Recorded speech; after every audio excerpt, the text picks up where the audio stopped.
Hello, welcome to another local author chat with the Camas Public Library.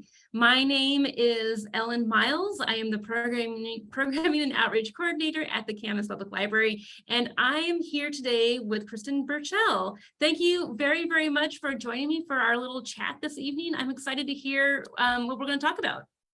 Yeah, thank you for having me. I'm excited too. Great. Well, I have some questions prepared, and the first one is actually pretty easy. It's just tell us a little bit about yourself. Oh, sure. Well, I have lived in the area my whole life. I started off in Portland, but wound up in Vancouver, and I love it here. It is such an inspiring place for a writer. I'm prone to write kind of ghost stories and magical realism, and this is the perfect place to be inspired by that kind of thing. I teach in Southeast Portland, and I have two kids who are just about on their way to college, and but even despite all that, like, the writing keeps me grounded, and I love it. That's great.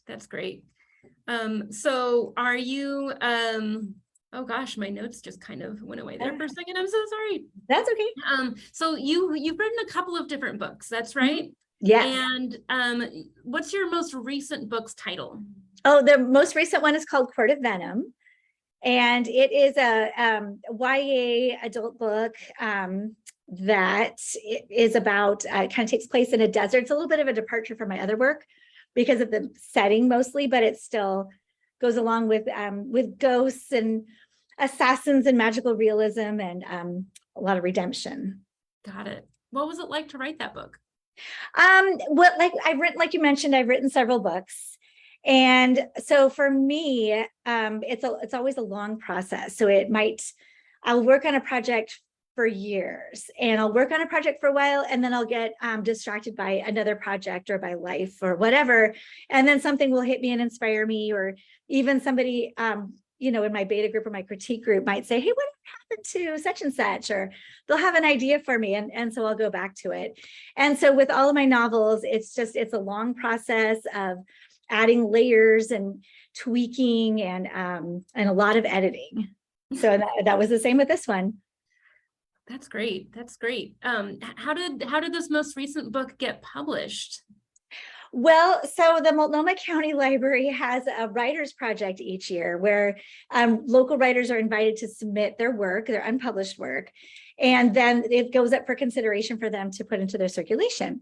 And so they did select Enter Elizabeth one year, and then they selected Court of Venom another year.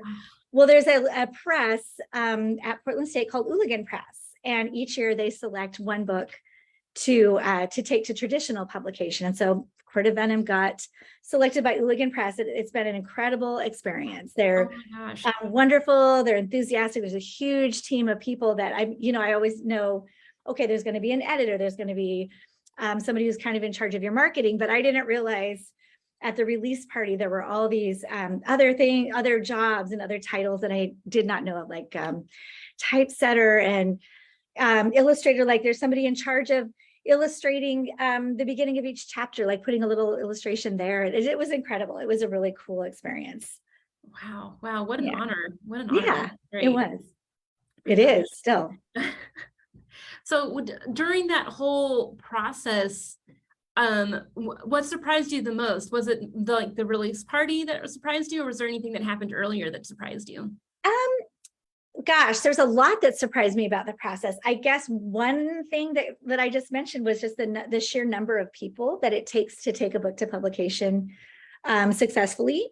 One thing though, like, I'd never thought of marketing as being something that might be fun. But these guys made it really fun. So my project manager, Ren Haynes, thought of creating candles that matched the scent of the city or matched the different gardens within the city or the market. And there's astrology figures largely in the novel as well. And so she even came up with a chapbook of all the different star signs, and kind of like, the same thing as like identifying as a Leo or a Scorpio or whatever. That kind of transferred over, and Ren created a whole chart and chapbook for that, and the whole system. It was really cool. The marketing, I was surprised at how fun the marketing could be. Yeah. Is that kind of stuff still available to people? Well, so I have some rough copies of it. I think a lot of it is posted online, but I'm hoping at some point to kind of like, as I'm able to do more events like this, and especially live, to have some of that stuff available to hand out to people in a hard copy. Yeah. Yeah. Well, for other people who are writing and trying to get published, they're aspiring authors, do you have any advice for them? Absolutely. I know, like, as a longtime writer, there often seem to be a lot of rules that everybody, just kind of automatically adheres to.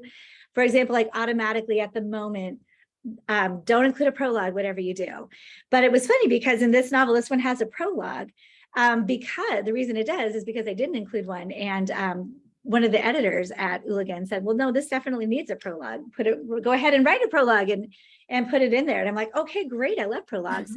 I guess my advice would be, actually, I heard some great advice at a conference for the writers of children's books a couple of years ago. And I think it was a lady from Delacorte who said, just write how you want to write and hone your craft, no matter what the rules are. And, the rest will come. And so maybe not to worry too much about the rules because they're constantly changing. One minute it goes this way, another way, it changes to that way. So yeah, don't worry too much about the rules that you might hear about. That's great. That's really good advice. Yeah. And so you must be a really big reader, I'm assuming, because you write so much. What's one of your favorite books that you would recommend to everyone? Oh, well, I know one of my new favorite authors. She's not new, but she's new to me. Sylvia Moreno Garcia. She wrote Gods of Jade and Shadow, Certain Dark Things. They're kind of darker stories, but there's a lot of mythology to them and magical realism to them that I really enjoy. This summer, I've been reading books by Gita Trelease. She wrote, it was originally titled Enchantée, but I think it's now called All That Glitters. And then the sequel is Everything That Burns. So again, there's a lot of magic to it, but it has to do with, it takes place during the French Revolution. Another series I've really enjoyed has been Robin Lefever's His Fair Assassin series. Great. And I'll try to get those links from our catalog and add them into the YouTube notes when we post the video on YouTube so people can find those books. Yeah, good. They're wonderful. All right. Well, I did have a couple of people writing some questions for you from the audience that are watching. They wrote these ahead of time. So one from Camus asked, why did you spell Elizabeth with an S instead of a Z? Oh, because when I was researching at that time, this takes place like in post-Shakespearean times, Enter Elizabeth does. That was kind of more the spelling that I came across more often for that name. Got it. And it made it a little stand out a little bit. It made it a little more special. Great. That makes sense. Mm-hmm. And then somebody else, Tasha from Washougal, asks, who was your biggest cheerleader when you were writing this book? And I think she might mean your most recent book, but really— Court of Venom. Yeah. My biggest cheerleader was my critique group my long-term critique group, the members of that group, because they were the ones, like I said, I would tend to start on a project and then get distracted by another project. And I had a lot of people all at once a few years back say, whatever happened to that story that took place in the desert? That was my favorite one. Go back to that one. And so I said, okay.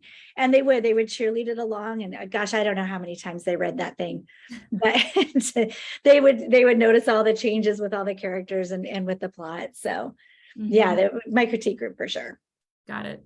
Well, that kind of leads me to a follow-up question. What if people want to join a critique group? Are there avenues? Do you have to apply to get into these groups?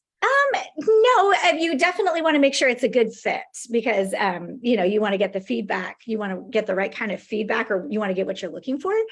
There's a website called scbwi.org,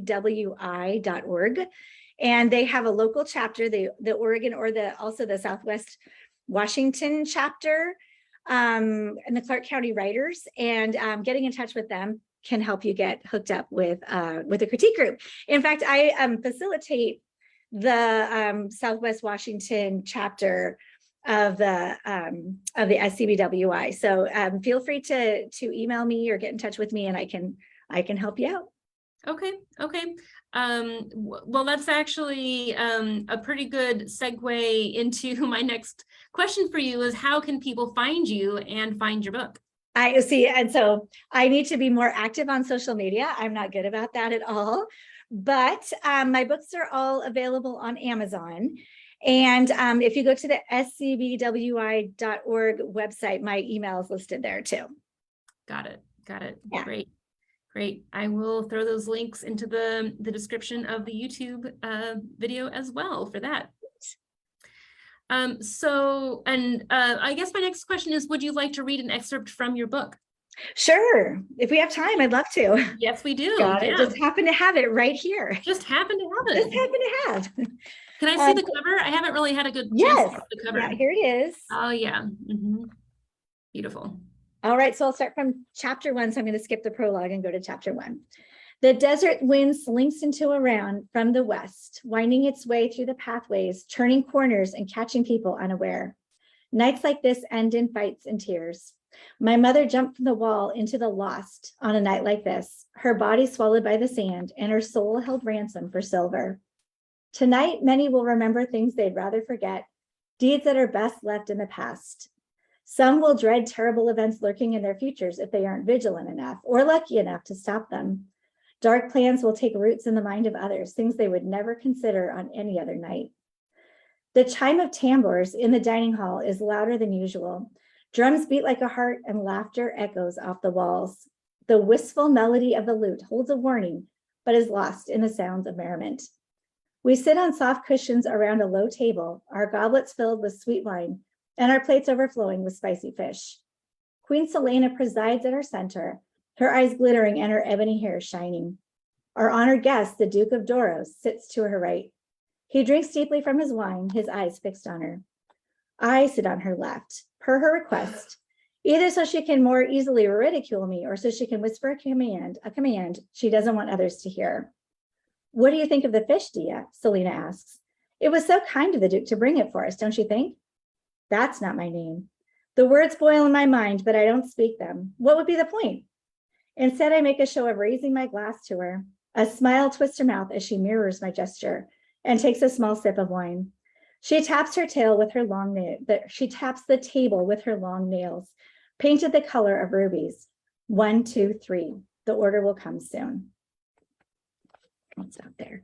That's really good. That's great. Thanks.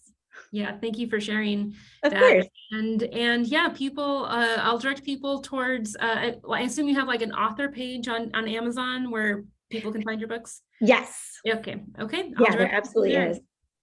Wonderful. Well, Kristin, thank you again so much for coming and chatting with me. And I can't wait to see what you do next. Thank you. Thank you so much. Thanks for having me. You are most welcome. Have a great evening. You too. Bye. Bye.